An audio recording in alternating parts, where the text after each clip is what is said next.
بەڵێ ئازیزانمان لە تەوەری دووەم لەگەڵتانە بەردەوام دەبین. بەگومان کەناڵی ئاسمانی پەیام ماوەی 16 ساڵە داکۆکی دەکات لە شکۆی خێزان لە ڕێی بەرنامەکانیەوە بێت یاخود لە ڕێی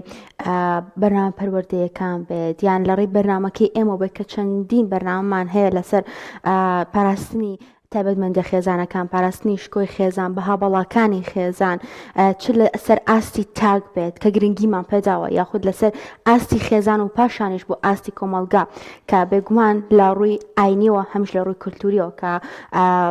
کورد خاوەنی کەلتورێکی جوانە و لە کولتوری ئێمەشدا کۆمەڵێک بەهای خێزانی جوان هەیە کە شانبەشانی بەها ئیسلامی باڵاکان باسمان کردو و گرنگیکی زۆرمان پێدا. لەم بابەتەدا و لەم تەوەرەدا باز لەوە دەکەین کە ئایا کەناڵی ئاسمانی پەیام کە ماوەی 16 ساڵە گرنگی داوە بەها باڵاکان و لە ئێستایشدا بەردەوامە لەوەی کە شکۆی خێزان و پارێزێت کاریگەرێکی باشی لە ناو خێزان و لە ناو کۆمەلگەی کوردیدا دروست کردووە و چەندین خەڵک سەرمایە پێدەری یاخود ڕاستی پێدەری ئەوەن کە کەناڵی ئاسمانی پەیام گرنگێکی باش بە خێزاندا و توانێتی جێگی خۆی بکاتەوە و توانێتی خێزان لە دەوری ئەم کەناڵە کۆ بکاتەوە کە بەبێ ترس بتوانن سێری کەناڵێک بکەن هەمویان پێکەوە دابنیشن. باز لەم بابەتە دەکەین لە تەوەرەدا بە میوانداری میوانەکەمان لە ستۆدیۆکانمان لە هەولێرەوە دکتۆر ئەحمەد جەمال شارەزا لە بابەتە پەروەردەی و خێزانەکاندا. سڵاوت لەبێت دکتۆر، کاتت باش، زۆر سپاس دەکەین بۆم دەرفەتە. با لەوە دەست پێ بکەم ئایا ڕۆڵی کەناڵی ئاسمانی پەیام لە پاراستنی بەها باڵاکانی خێزان و شکۆی خێزاندا کە ماوەی 16 ساڵ گرنگی پێداوە چۆن ئەم ڕۆڵە دەبینیت؟ سڵاوی خوا لە ئێوەی بەڕێزیش بیت، پیرۆزبایی لە ساڵیادی پەیام دەکەم و لە ئێوەی بەڕێز و خۆشەویست و هەموو بینەرانی پەیام لە هەر کوێیەک هەبن دەستان خۆش بیت. بەڵێ بە تەئکید بە شێوازێکی گشتی میدیا ڕۆڵێکی زۆر گرنگی هەیە و لە ناو کوردستان و لە دەرەوەش ئەو ئامانجە جوانانەی پەیام پێکاویەتی لە ڕێی خزمەتی بەها باڵاکان لە پەیامی بانخوازی بەڕاستی شاهێدی هەموو خەڵکێکی خاوەن هەڵوێست و ویجدان ئەوە بووە کە سوپاس بۆخوا پێگەیەکی زۆر گرنگی هەبووە و ئەو شاشە بووە کە لە ناو ماڵەکان بە شانازیەوە لە ئاستە جیاوازەکانی تەمەن لە گەڵی کاتیان بەسەر بردووە و ئاستی ڕۆشنبیری خەڵکی لە هەموو بوارەکان بەرەو پێش بردووە و ئاشنایەتی زیاتری خەڵک بە ئیسلام و بەرەو دڵسۆزی بۆ خاک وڵات و نیشتیمان بیرهێنانەوەیەکی باش بووە و بە تەئکید من دیسان دەڵێم پەیام لە وەختێک هاتە ناو کەش و هەوای کوردستان کە خەڵک تامەزرۆی زیاتر شارەزابوون بوو لە ڕێبازی پێغەمبەری خوا صلی الله علیه وسلم و بیرهێنانەوەی بەها باڵاکان کەلتورە جوانەکانی کوردەواری کە بەشێکی زۆری هەڵهێنراون لە پەیامە پاکە پیرۆزەکەی ئیسلام. ئیدی هەر لەو ڕوانگەیەوە من پێم خۆشە ئەوە بڵێم بەڕاستی پەیام لە وەختێک بوو لە کاتێک بوو هاتە ناو فەزای میدیای کوردیەوە فراغێکی زۆر هەبوو، تەنانەت سومعەی کوردستان و خەڵکی کوردستان بە شێوازێک لە وڵاتان لەکەدار کرابوو، بڕوات هەبی ئێمە بەهۆی سەفەرەکانمان لە وڵاتە جیاوازەکان خەڵکانێکمان دەبینی کە ئاوا دوای پرسیار وەڵام خەڵکی کوێی و خەڵکی کوردستانین و بەهۆی ئەو سومعە جوانەی کە خەڵکی کوردستان هەیبوو بەهۆی سەلاحەددینی ئەیوبیەوە بوو بەهۆی ئەو خزمەتە جوانە بووە لە سەردەمانی خلافەی ئیسلامیەوە و لە سەردەمی پێغەمبەری خوا صلی الله علیه وسلم کوردان ڕۆڵیان هەبووە لە خزمەت شان بەشانی میلەت و نەتەوەکانی دیکە. بەڵام بەداخەوە دەسەڵاتی کوردی بە جۆرێک لە جۆرەکان یا هەندێک لە حیزبە کوردیەکان کە بە سیما و ڕوخساری مارکسیەت و دواتر بە کۆمەڵێک بیردۆزەی جیاواز نامۆ بە کەلتور و میلەتی ئێمە وای کردبوو شوناسی کوردستان و خەڵکی کوردستان بە شێوازێکی دیکە ببیندرێ. بەڵام کە پەیام سوپاس بۆخوا هات وێنەی ڕەسەنایەتی کوردی بە دنیا ناسان سوپاس بۆخوا سەر بڵندانە لە شوێنی خۆی نقطەی خستە سەر حرف و پیتەکان. ئیدی بەڕاستی من دیسان دەڵێم شاهێدی هەموو خەڵکێک نەک تەنها ئاستێک یا جۆرێک بیرکردنەوە خەڵکێک کە لە سەنگەرێکی دیکەی جیاواز لە ئایدایەکی جیاوازەوە کار دەکات لەوانەیە تا سەر ئێسقان پێچەوانەی ئایدیا و کەلتورێکی ئیسلامی بی. بەڵام لەو سەرەوە شاهێدی بۆ پەیام هەیە کە خزمەتێکی بەرچاوی کردیە، تەنانەت ئامادە نەبووە کە خۆی بارگراوندی جۆرێکی دیکەی کار و قەناعەتی هەبووە بەڵام بۆ خانەوادە و بۆ ماڵ و خێزان و بۆ داهاتووی ئەو خاک وڵات و نیشتیمانە ئامادە بۆ لە دیار شاشەی پەیام دابنیشێت و دڵخۆش بێت بەو پەخشە جوانە یا بەو بەرنامە جوانە یا بەو ئامانجەی کە ڕۆڵی میدیای کۆمەڵ هەیەی و لە ناویشیاندا پەیام سەربەرزانە سپاس بەخوا خزمەتەکانی پێشکەش کردووە. کاک دکتۆر هەتاوەکو ئێستاش بە پەنجەی دەست ئەژمێرێ ئەو میدیانەی کە بە میدیای ئیسلامی ناسراون لەبەرەوەی هەر لە سەرەتای دروستبوونی میدیا لە هەرێمی کوردستان هەتاوەکو ئێستا تەوژمێکی عەلمانیەتی پێوە دیار بووە. کەناڵی ئاسمانی پێیان وەکو یەکەم کەناڵی ئیسلامی کوردی کە هەم لە وڵاتێکی یان با بڵێن لە شوێنێکی زۆرینە موسڵماندا و هەروەها پابند بە کولتورە جوانەکانی کۆمەلگای کوردەواری کاتێک پێیا بوو نمایندەی ئیسلامی کرد ئەمە گرنگی لە چیدا بوو بۆ کۆمەلگایە کە پێشتر ڕەنگە لەم جۆرە کۆناڵانی نەبوو بێ و پێیام هات گۆڕانکاریەکی تێدا بکات. بەڵێ دەست خۆش بی شێوازی ئاراسی پرسیارەکەت لە شوێنی خۆی بوو. پەیام لە یەکەمین میدیای کوردی لە کاتێکی زۆر پێویست هات دەستی بە پەخشەکانی کرد. من بە هەر وەکو بیرەوەریەک ئەوە بڵێم لە ئاهەنگی ئیفتتاحیە لە دەستپێکی پەخشی پەیام ئێمە بەشدار بووین سپاس بۆخوا و پرۆگرامی بەرنامەکان بەسەرداربوواندا دابەش کرا و لەوێ قسە کرا گوتیان ئایا ئەو بەرنامانە لە ئاستێکی بەرز نین خەڵک جیاوازی هەیە لە بینەر لە تەماشاکار سەرپەرشتیارانی ئەو کات و بەڕێوەبەری بەرنامەکانی ئەو کاتی دەستپێکی پەیام هەر کەس هەسکا دواتر دەتوانێت لە بەرچاوی دیار بی چێ ئەو کاتە سەرپەرشتیاری گشتی بووە و چێ سەرپەرشتیاری بەشی بەرنامەکان بووە. قسەیەکی زۆر کاریگەریان گوت کە خەڵکەکە هەموو لەوێ دڵی خۆش بووبەوە وتیان ئێمە دەمانەوێ ئاستی کۆمەلگا لە قۆناغێکە بەرەو قۆناغێکی بەرزتر ببین بۆیە بەرنامەی جیاوازمان هەیە بۆ هەموو ئاستەکان بەڵام بە شێوازێکی گشتی ئامانجی ئێمە لە دەستپێکی پەخشی پەیام ئەوەیە ئادیای کۆمەلگا و خزمەتێکی بەرچاو لە هەموو بابەت و بوارەکان بکەین هیچ ئاستێکیشمان فرامۆش نەکردووە. بۆیە لێرەشەوە بەڕاستی ئەوە جێی دڵخۆشیە سوپاس بۆخوا شاهدی دوور و نزیک دۆست و وەکو دەگوترێ ناحەز دەبیندرێ لە بەردەم پەیام ئەوەی کە جارێکی دیکە جێی ئاماژەیە بەڵێ بە تاکید کاری مرۆڤ بۆی هەیە تێبینی و کێماسی و نوقسانی هەبێت بەڵام ئەو بودجەکەمە بەردەستەی لە بەردەستی کارمەندانی پەیامیش بۆ زۆر جار بەشێکی گلەیەکان بوونەتە هۆی ئەوەی کە هەندێک لە داواکاری و حەز و خولیای خۆیان درچیان پێکردی بەڵام هەر ئەوەندە جێبەجێکراوە وەکو عەرەب قسەیەکی جوان دەکا العین و بەصیرە وەلیەد و قەسیرە جاری وایە چاو و عەقڵ و ڕۆح شتەکان دەبینێ بەڵام توانا و دەرفەت هەر ئەوەندە بەرچاوە. ئیدی قسەی ئێمە ئەوەیە بەڕاستی پەیام لە وەختێک هات کە وەکو دەگوترێ خۆی داهێنەر بوو خۆی لە بەرامبەر ئەو قسە میدیایەش کە دەگوترێ یەکەمی بێڕکابەر بوو بەڕاستی و تا ئەو ساتەی ئێستاش سپاس بۆخوا شتەکانی جوانن دەکرێت زیاتریش چاو پێدا جێدرێتەوە و باشتری شتەکان بەرەو پێش بخرێت. من لێرەوە دەڵێم لەبارەی ڕۆڵی میدیاوە بەڕێزان زۆر گرینگە ئێمە ئەوە بزانین ئەو شێوازە پەخشە میدیایە لە سەرەتا و ئیسلامەماندا بوونی هەبووە ئەوە تا پێغەمبەر سەڵات و سەلامی خوای لەسەر بێ لە یەکەم دەستپێک و مەهامێکە خوای پەروەردگار پەیامی بانخوازی پێسپارد دێت خەڵک لە دەوری ئەو تەپۆڵکەیەی سەفا کۆ دەکاتەوە و بانجیان دەکات هەمویان لە دەوری خۆی کۆ دەکاتەوە و بە شێوازێکی ئەگەر وەسف و وێنایەکی بکەین میدیا ئاسا ئێستا هەمویان بە دەوری خۆی کۆ دەکاتەوە بانجیان دەکات و بە شێوازێکی زۆر کاریگەر قسەیان لەگەڵ دەکات ئەگەر ئێستا هیچ شتێکی ناڕاست و پێچەوانەتان لە من بینیەوە دەفەرمێن نەخێر تۆ بە ڕازگۆ و ئەمین و دەستپاک ناسراوی دەی من لە شوێنێکی بەرزم و ئەو پشتی تەپۆڵکەم لێ دیارە ئەو دیوی مەکە ئەگەر پێتان بڵێم دوژمنێک هاتۆتە سەرتان و دەیەوێت زەرەرتان پێ بگەین و زیانتان پێ بگەینی دەفەرمێن ئیلا ڕاستی شتێکمان ئەو جە دەستپێکی پەیامی ئیسلام ئەوە شێوازێکە لە شێوازی کاری میدیایی کە پێغەمبەری خوا صلی الله علیه و سلم بەو شێوازە دەستی پێ کرد بۆیە تا ئەو کاتەی ئێستاش میدیایەکێکە لە چەکە کاریگەرەکان بۆ ڕوبەڕووبوونەوەی هەر نەهامەتیەک لە ڕووی بۆ نمونە گرفتی هەڵۆشانەوەی شیرازەی خێزان لە ڕووی بەهەرس بردن و بەلادانی کۆمەڵێک بابەت ڕۆڵی میدیا و لە ناو ڕاگەیاندنی ئیسلامیشەوە بەڕاستی سەنگەرێکی زۆر گەورەیە و ڕۆڵێکی زۆر گەورەیە من لێرەوە دەستخۆشی لە ئێوە دەکەم وەکو کارمەندان و ئەوانەی لە پشتی کامێرەکانیشەوە بەڕاستی بە خەباتێکی گرنگی بزانن بە جیهادێکی پیرۆزی بزانن بەردەوام بن نەلەخشاو بن و نیەتتان زیاتر بۆ خوا ساف و پاکن تا ئەجر و پاداشتی زیاتر و بەرهەمی زیاترتان وە لای خوا پەروەردگاری شێ نیەتی باشتر بێ بە تاکید ئەجری زیاتر و سوپاس بۆ خوا جێدەستیشتان هەمیشە دیار بووە.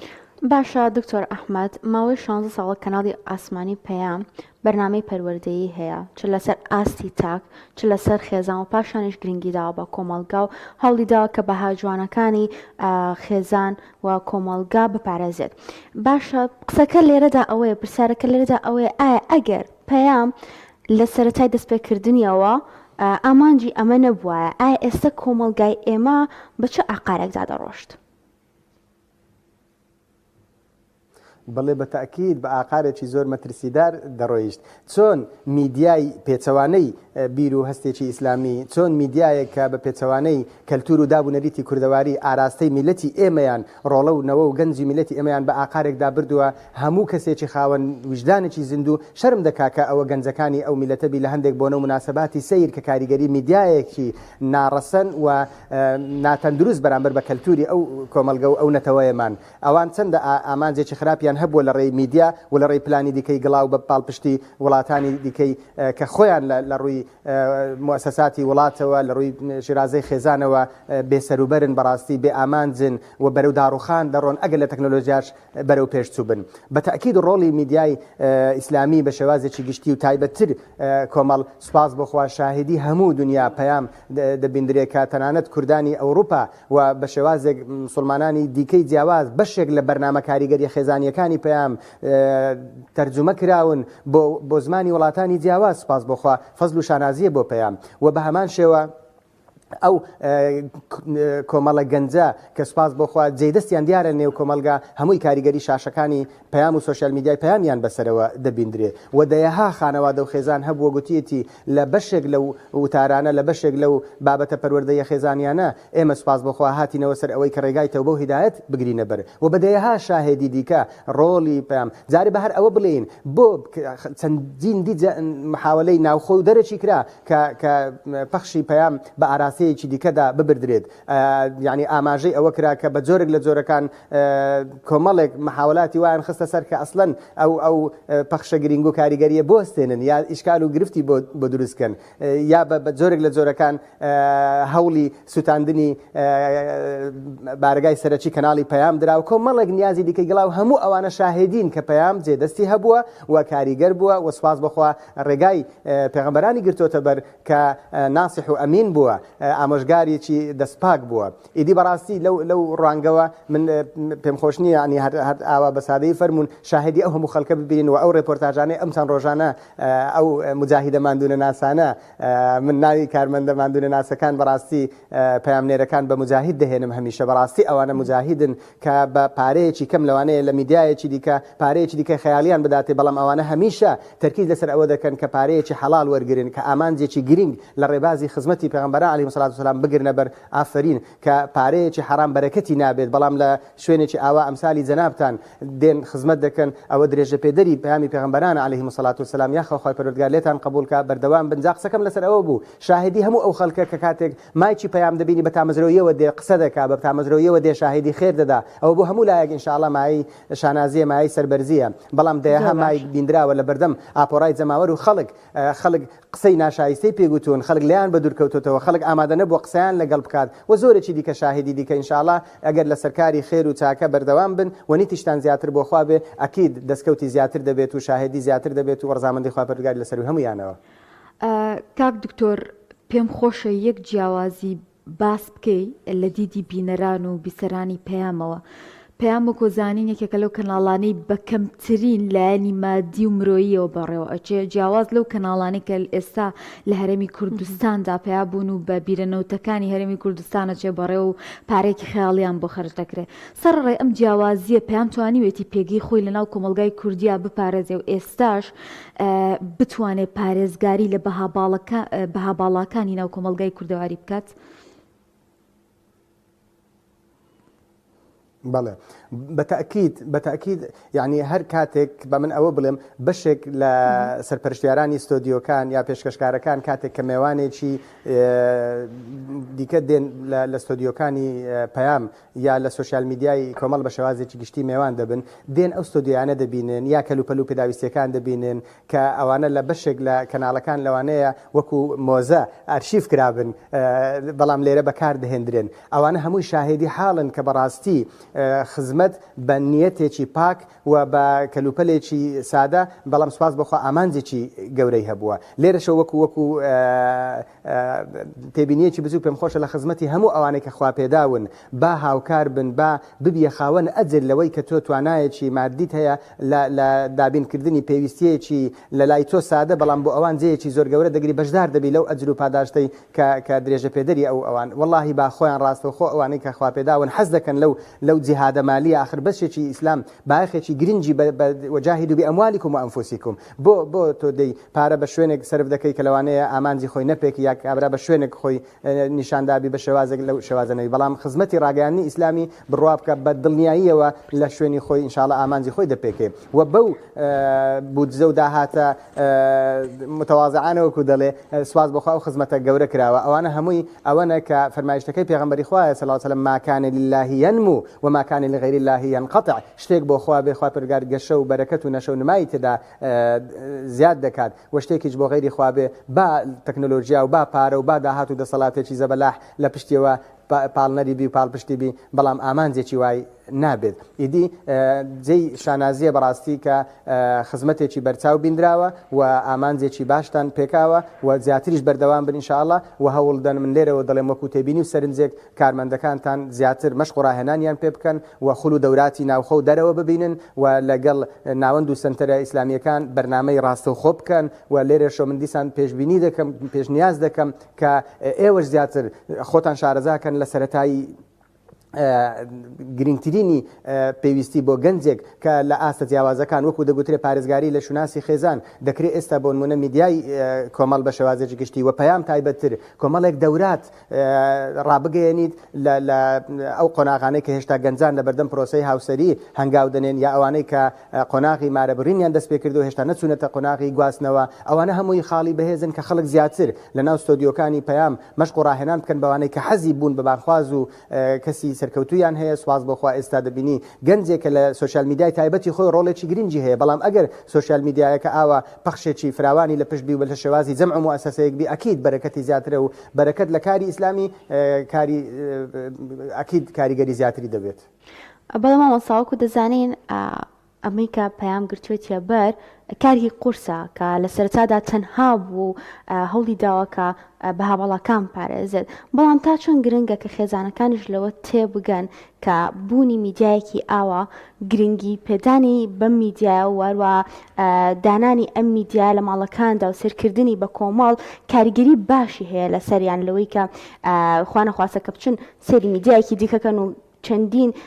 بەلاڕێدا بردننی تێدایە.